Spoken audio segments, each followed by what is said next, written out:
So, in this subtopic, instantaneous acceleration, earlier we studied instantaneous velocity. Instantaneous velocity means small interval time. What is the average velocity? Similarly, we know that formula of acceleration, normal acceleration, that is delta v upon delta t. But for instantaneous acceleration at particular instant time, what is the change in velocity?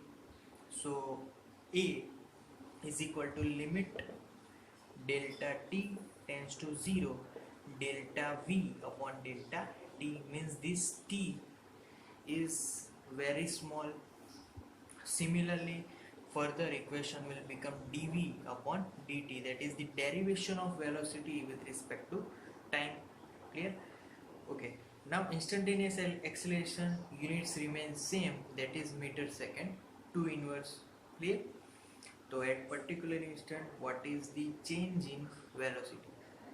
Okay, this all term means displacement, velocity, and acceleration. These terms are correlated to with each other. Clear? इस for example अगर हम लोग x T graph के बारे में देखें, x T graph, तो पहला सपोज एक्स टी ग्राफ है लाइक दिस, तो ये एक्स टी ग्राफ में जो एक्सेलरेशन की कैरेक्टरिस्टिक अगर की बात करें तो कैसी होगी, तो x is increasing with time but in non uniform manner, but A will B positive. Clear?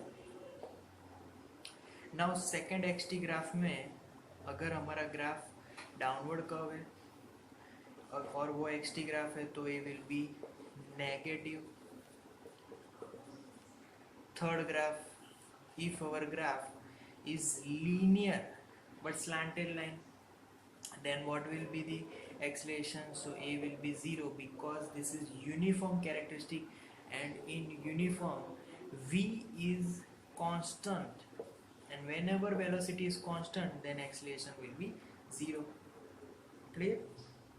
तो यहाँ पर xt मतलब के पोजीशन एक्सेलरेशन के साथ क्या कैरेक्टरिस्टिक दे सकता है वो ग्राफ हमने समझा.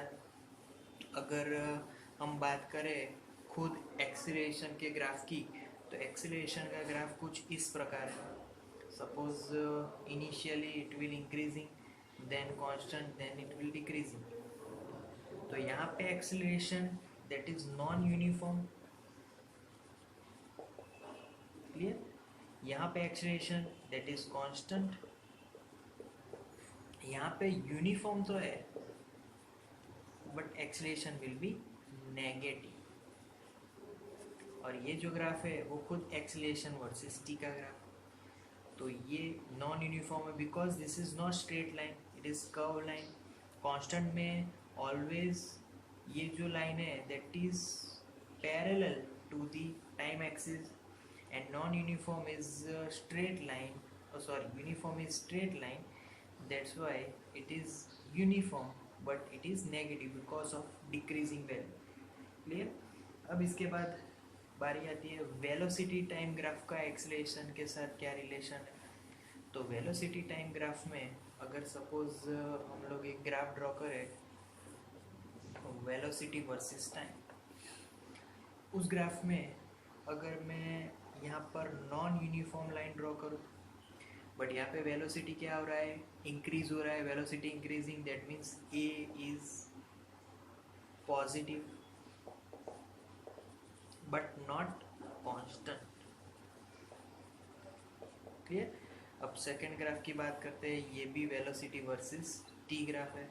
यहाँ पर स्लैंटेड लाइन है बट वेलोसिटी विल डिक्रीजिंग, तो इसकी बात करेंगे तो ये will be negative but it is constant, acceleration is constant here. Clear?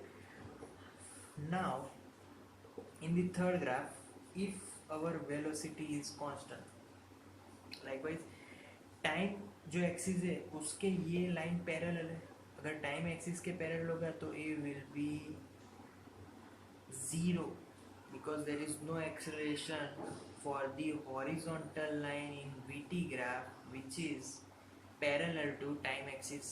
मतलब कि यहाँ पे v कांस्टेंट है खुद, तो जब कभी भी v कांस्टेंट होगा तब एक्सेलरेशन जीरो होगा, because of acceleration is nothing but dv by dt, derivation of velocity with respect to time. तो अगर डेरिवेशन में हमने कांस्टेंट ले लिया तो answer will be zero. Clear? तो ये हो गया सारे कैरेक्टरिस्टिक। हमने आगे पहले एक्स टी ग्राफ के अकॉर्डिंग एक्सेलरेशन देखा, फिर वी टी ग्राफ के अकॉर्डिंग एक्सेलरेशन देखा, और आगे हमने एक्सेलरेशन और टी के अकॉर्डिंग एक्सेलरेशन को खुद को देखा। क्लियर?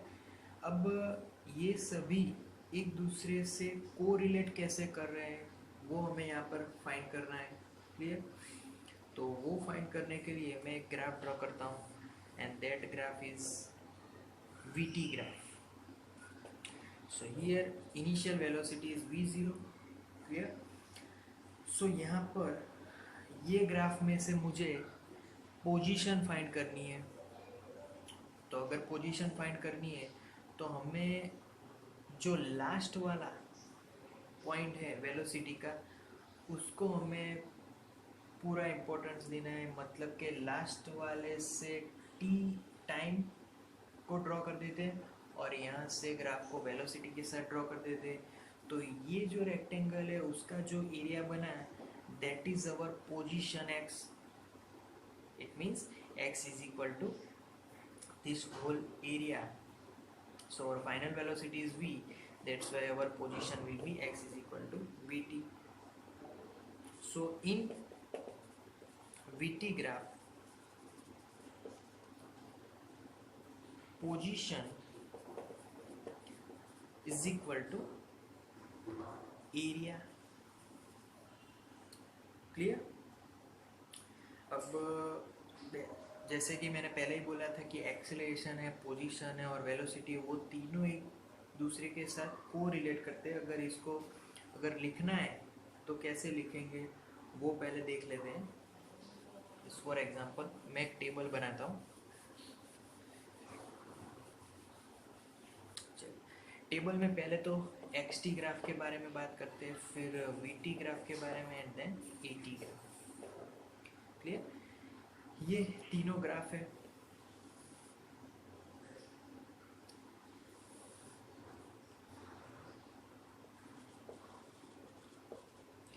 फिर यहाँ पर कैलकुलस, और यहाँ पर लास्ट में जो रिजल्ट मिलेगा दैट रिजल्ट। ओके,